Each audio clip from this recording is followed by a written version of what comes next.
I'm sure you've probably heard of all of the great benefits of practicing gratitude, right? It's all over the internet. All of the self-help gurus talk about it. There's been studies, and we all have a lot of things to be grateful for.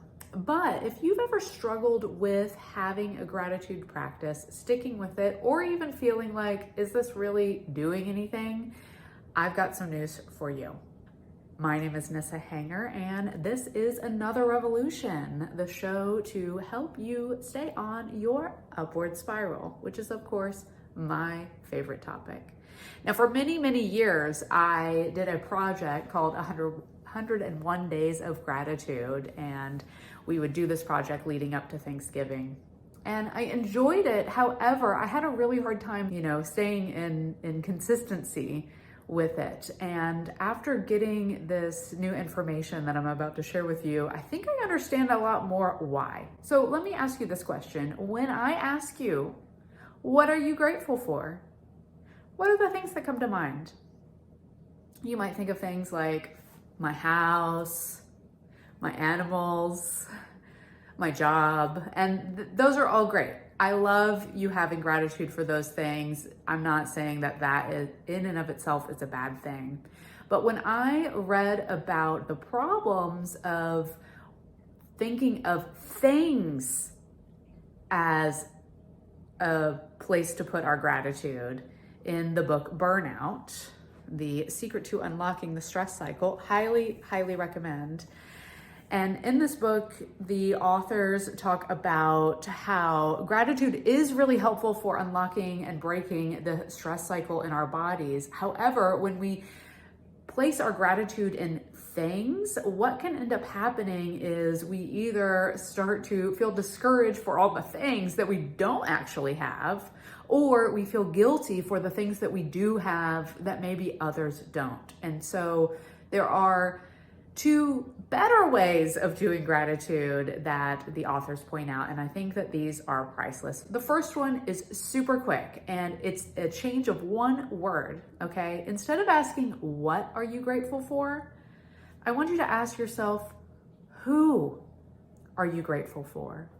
Who in your life are you grateful for? This could be somebody that you know, that you love, maybe somebody that you first just met, maybe somebody that you've never met, but you've felt inspired by their work. Just kidding.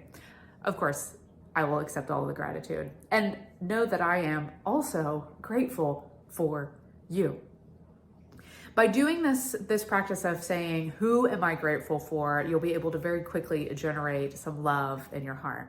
But also, you can look for gratitude in how things have happened. Now, this is a little bit more in depth, but stick with me. I want you to ask yourself, what is something that has happened that you're grateful for? Something like, for example, maybe you are grateful for the job that you have, but how did you get that job? How did you having that job come into being? So I want you to sit and think about all of the circumstances that have happened, all of the events, all the choices you've made, all the choices somebody else has made so that you could have that job or that house or that animal or whatever else the thing is. And then I want you to think about what the feelings are that come up for you when you think about the process of this event that has happened.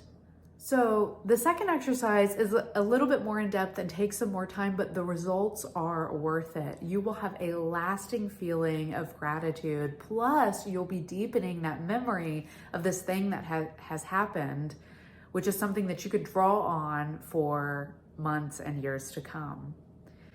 So I would love to know, after listening to this video, who is one person that you are grateful for? And for bonus points, you might also add why you're grateful for them. And then second, what is something that has happened that you're grateful for? And what are all the things that came into being that allowed that thing to happen? And the feelings, what are the feelings that are generated as you think about that?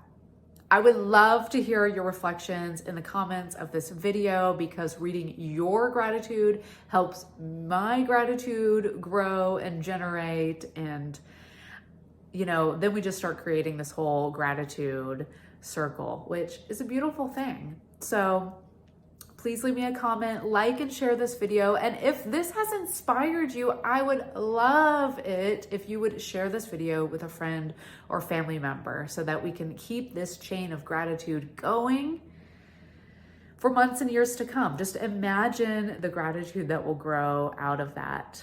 Of course, if you want more inspiration for living your life on the upward spiral, please join me on my newsletter, which you can find at nissahanger.com. You should be able to find that either somewhere on this video and or below or above it, depending on where you find this video.